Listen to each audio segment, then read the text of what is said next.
I don't think people have any idea what's really happening in Gaza and why it is happening. A few weeks ago, right before this war in Gaza ignites, Netanyahu goes to the United Nations General Assembly and he holds up this map and declares his plan for a new Middle East. And people are going, what is this stupid line this guy's drawing with a red marker? What it is an economic corridor that stretches all the way from India to the United Arab Emirates, into Saudi Arabia, into Jordan, Israel, and then finally to the entire European continent. I mean, the United States at this point, seeing their influence starting to fade, seeing the relevance of the dollar recede after they stole $300 billion from Russia. You have all these spooks in Washington and Tel Aviv, running around desperately trying to counter BRICS and counter China's new Silk Road. And this is their answer. This is a rival to the new Silk Road. Remember, the ancient Silk Road is the largest, most important trade route in human history. This thing is enormous. It stretches all the way from China to Syria to the Mediterranean Sea. The Chinese know how important this thing is and they want to revive it. It is the future of world economics, trade, and politics. Within the span of a few weeks, Iran and Iraq have signed a railway deal. So now you have a rail link for the new Silk Road.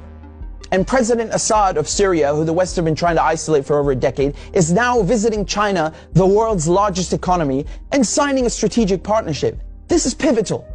So now the new Silk Road has rail access all the way to the Mediterranean Sea through Syria's port in Latakia. So not just land, but maritime trade. This is crucial.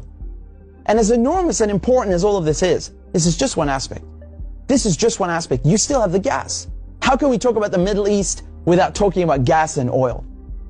When the US instigated the Maidan coup in 2014, that wasn't just about NATO expansion and encirclement of Russia. This was about surrounding, controlling, and cutting off Russian gas to Europe. Russia is the country with the largest proven reserves of natural gas.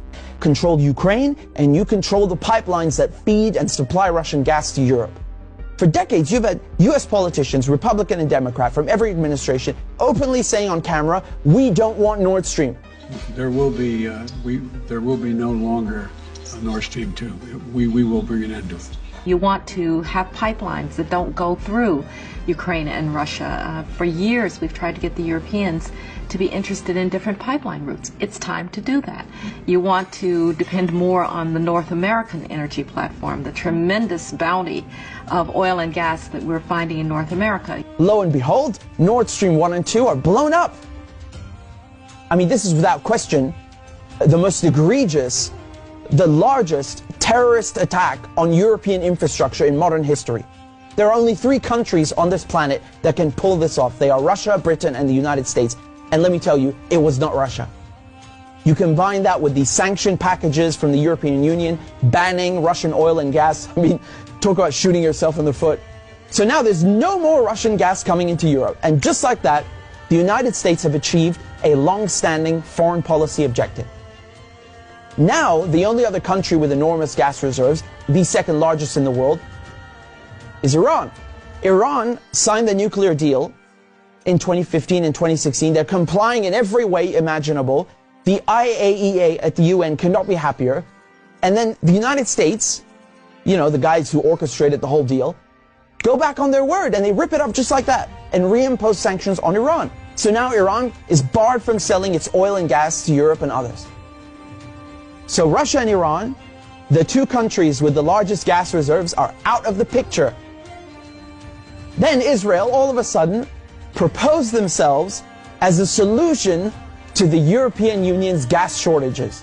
Take our trilateral energy, for example, that we closed in June with Egypt and Israel. It has played an important role in our strategy to get rid of the Russian fossil fuels. How convenient. How convenient.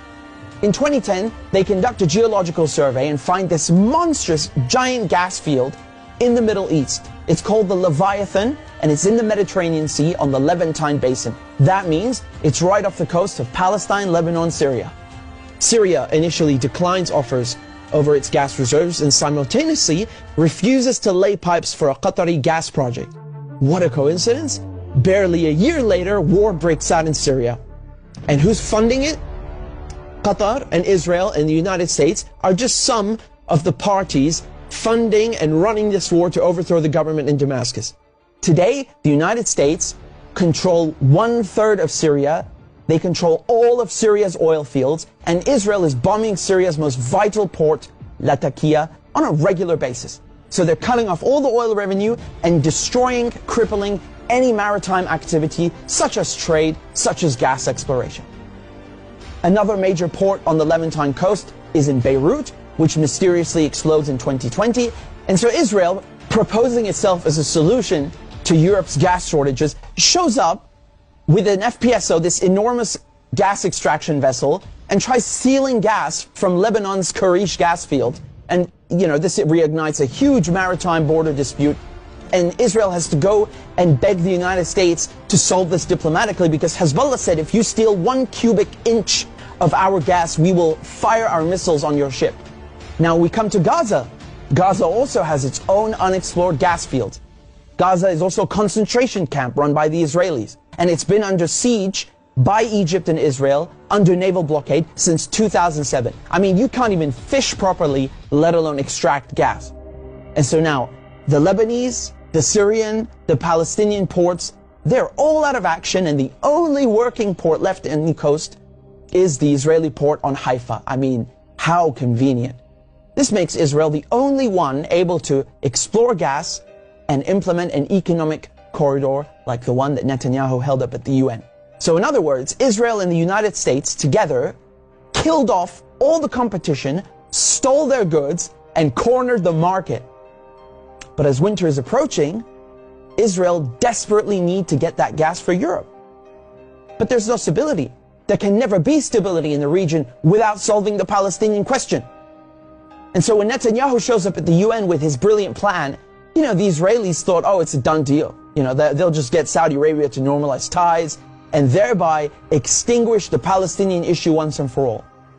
And that is precisely why they are in Gaza slaughtering Palestinians like crazy, like they're in berserker mode. Israel has bombed Gaza before, but this surpasses anything we've ever seen, which is truly saying something. I mean, this is unhinged, calling people human animals and massacring them. Israel is just hoping the Palestinians will run away in fear into the desert. They've literally said this. They want to put them in the desert. They want people in Gaza to go to the Sinai desert and push the people in the West Bank into Jordan. This is genocide and ethnic cleansing without question. But it also has economic and geopolitical implications. Hamas and the collective resistance, when they found out about Israel's plan and Saudi Arabia's wishes to normalize ties with Israel, which would destroy any hope of a Palestinian state, I mean, this forced their hand. It became clear they needed to act and respond immediately, lest Palestine be lost forever. For Palestinians, this is and always has been a matter of life and death, to be or not to be. Either the resistance axis and the global south expel the American and Israeli colonizers from the Middle East, or Israel and the United States will continue occupying the region, choking off the new Silk Road, plundering Syria's oil, and keeping Russian, Iranian, and Arab gas cut off from the world market. This is a decisive moment, and not just for Palestine, because the victors will end up drawing the new map of the world to come.